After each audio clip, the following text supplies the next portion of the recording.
Selamat datang, Mystikus Channel.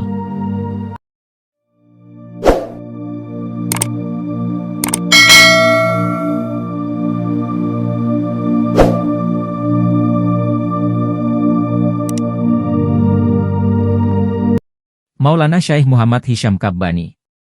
Dalam Mercy Ocean Secrets of the Heart, kita memohon dukungan dari guru kita Syekh Muhammad Nazim Al-Haqqani dan kita memohon pula dukungan dari Allah dan Rasulullah Shallallahu Alaihi Wasallam. Malam pertama Cibulan Rajab adalah malam yang sangat berharga.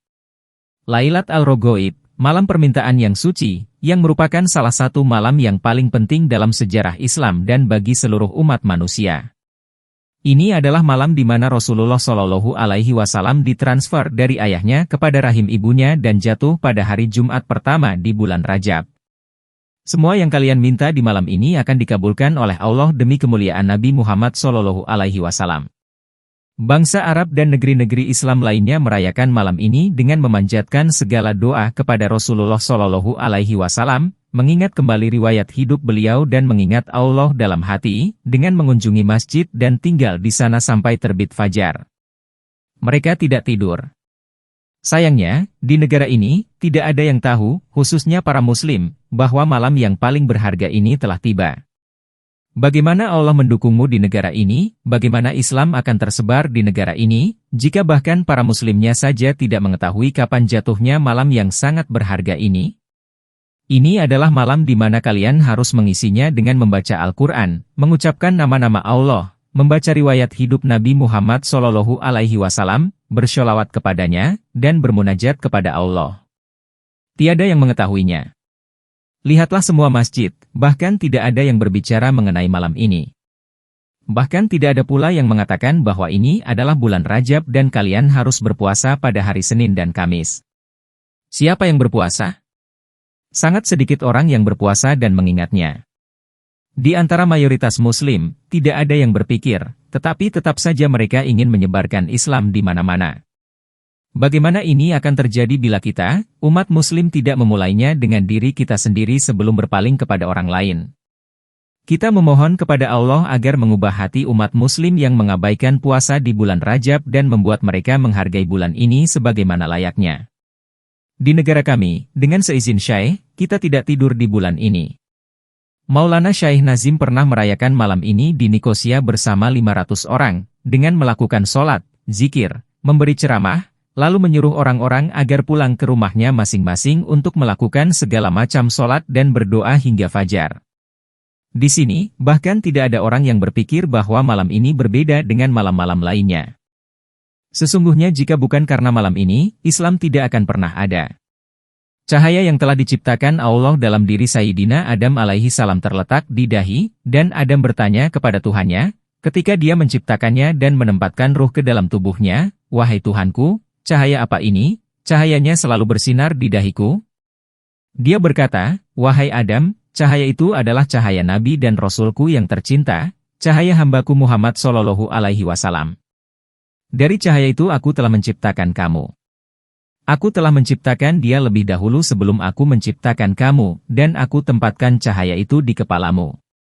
Cahaya itu diteruskan kepada Nuh alaihi salam, dari Nuh alaihi salam kepada Ibrahim alaihi salam, dan dari Ibrahim alaihi salam kepada Ismail alaihi salam, dan seterusnya sampai pada Rasulullah Shallallahu Alaihi Wasallam. Jika bukan untuk Rasulullah Shallallahu Alaihi Wasallam, Allah tidak akan menciptakan seluruh alam semesta ini.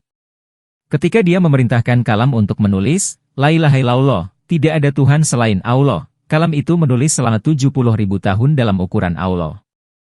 Wa inna yauman inda rabbika ka alfi sanatin mimma taudun, sehari di sisi Tuhanmu adalah 1000 tahun menurut perhitunganmu, Quran Surat Al-Hajj ayat 47.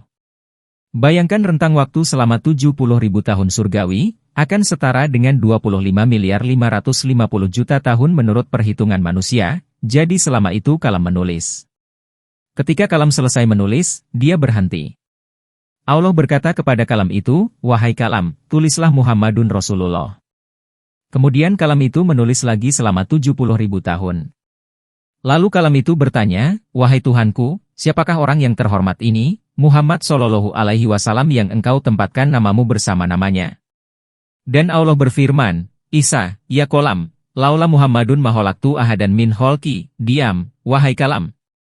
Jika bukan untuk Muhammad Shallallahu Alaihi Wasallam, aku tidak akan menciptakan seorang pun. Tidak ada yang mengetahui kapan kalam itu mulai menulis kalimat la ilaha illallah, dan tidak ada yang mengetahui kapan kalam itu mulai menulis Muhammadun Rasulullah.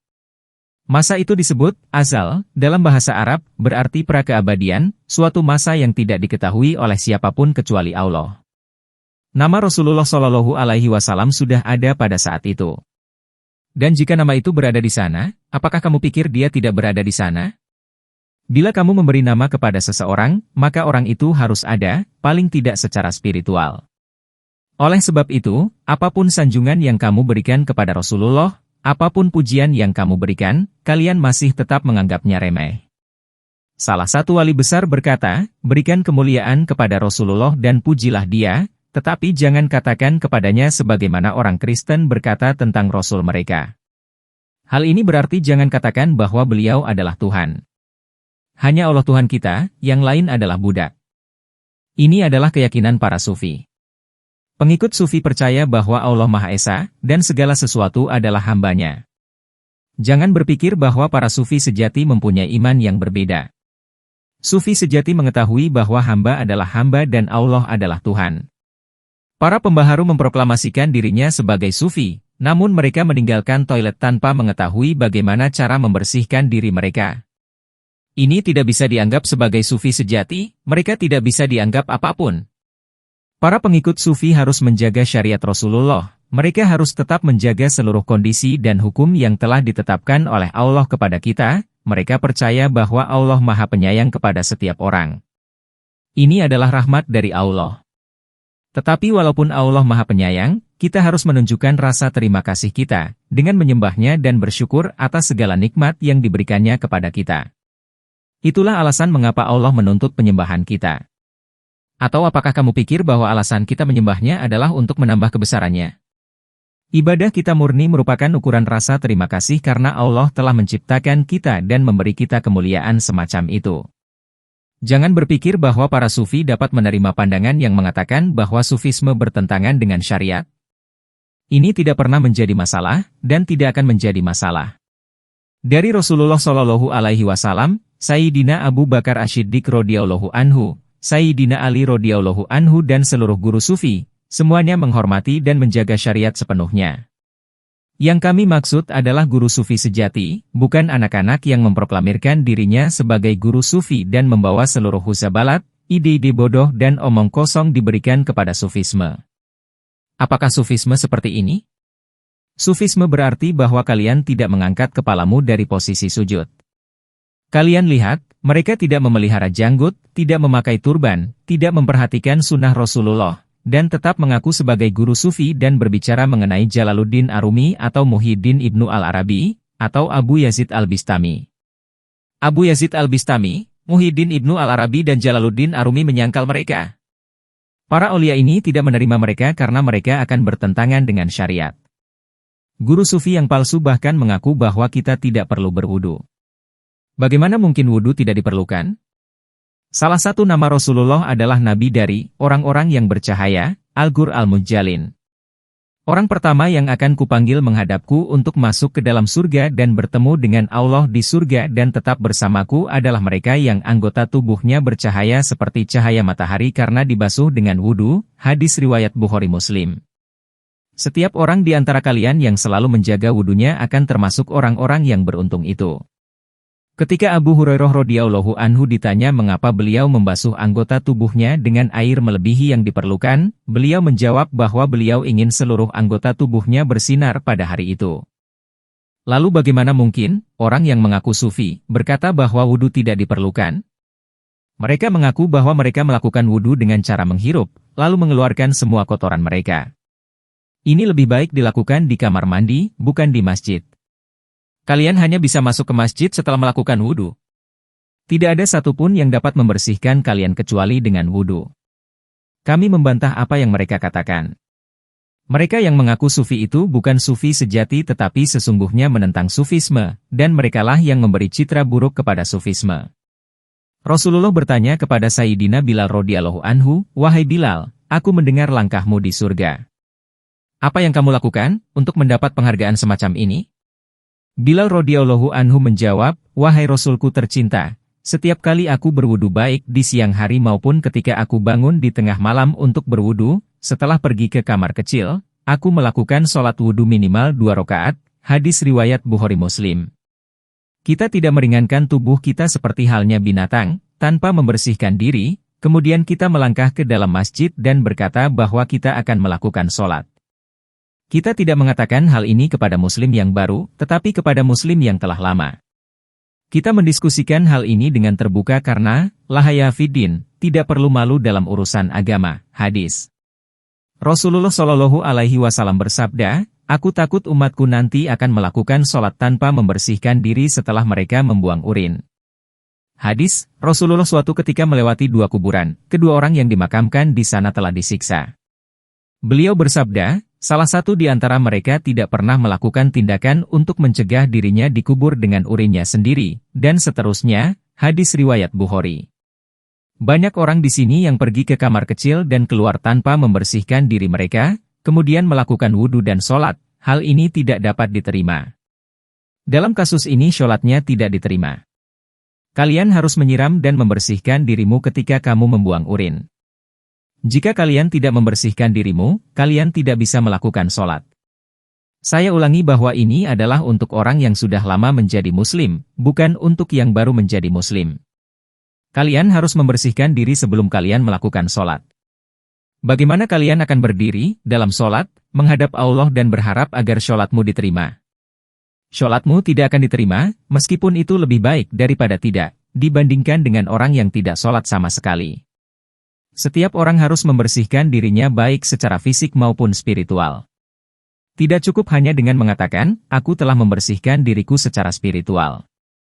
Untuk para pemula, lupakan, tetapi bagi kita harus datang untuk sholat dalam keadaan bersih, baik di masjid maupun di rumah. Kalian harus sangat berhati-hati dalam masalah ini. Jangan membuang urin sembarangan sebagaimana yang dilakukan oleh anjing, keledai, atau monyet, tanpa merasa malu karena Syekh tidak melihatmu. Jika Syekh tidak melihatmu, kedua malaikat di pundakmu bisa melihatmu. Jika mereka pun tidak melihatmu, Allah melihatmu. Tidakkah kalian merasa malu terhadap hal ini? Pergilah ke kamar kecil di bandara atau di pom bensin di Amerika. Di sana, tidak ada orang yang merasa malu berpakaian tidak selayaknya, berdiri dan membuang air seperti anjing. Apakah ini yang dinamakan hormat dan adab? Kalian harus berada dalam ruangan tersendiri agar tidak ada orang yang bisa melihatmu. Itulah adab yang diajarkan oleh Islam. Islam mengajarkan kalian untuk selalu menghormati orang, termasuk dirimu sendiri. Sayyidina Ali radhiyallahu anhu, semoga Allah mengangkat derajatnya, tidak pernah selama hidupnya melihat bagian-bagian tubuhnya yang sifatnya pribadi. Itulah sebabnya beliau menerima kehormatan yang begitu tinggi, penghargaan yang kita ucapkan setelah menyebutkan namanya, karramallahu wajhah, yang secara harfiah berarti, semoga Allah memuliakan wajahnya. Beliau tidak pernah membiarkan matanya melihat bagian tubuh pribadinya. Bagaimana dengan kita dewasa ini? Kita meninggalkan bagian tubuh pribadi kita, lalu mencari kepunyaan orang lain dan bahkan menggambarkannya. Di televisi, mereka mengajarkan setiap orang termasuk anak-anak bagaimana cara berkencan dan bagaimana cara melihat bagian tubuh pribadi masing-masing. Peradaban macam apa ini? Ini adalah suatu kebodohan. Kehidupan binatang lebih baik daripada seperti ini. Kita terlalu banyak melakukan dosa. Kita memerlukan jalan yang aman dan cepat untuk mencapai Tuhan kita. Kita harus mengetahui bahwa malam permintaan yang suci ini adalah salah satu jalan untuk mendekatinya. Kemanapun kita memandang, kita temukan diri kita dalam keadaan berdosa, itulah sebabnya kalian harus mencari tempat di mana orang-orang membuat suatu pertemuan demi Allah, mereka mengingat Allah dan mengingat Rasulullah, sehingga kalian dapat mendekatinya dengan cepat. Oleh sebab itu jangan melewatkan pertemuan semacam itu. Jika Anda menyukai Mistikus Channel silahkan like, komen, share, subscribe, dan nyalakan tanda lonceng untuk mengikuti update terbaru. Terima kasih.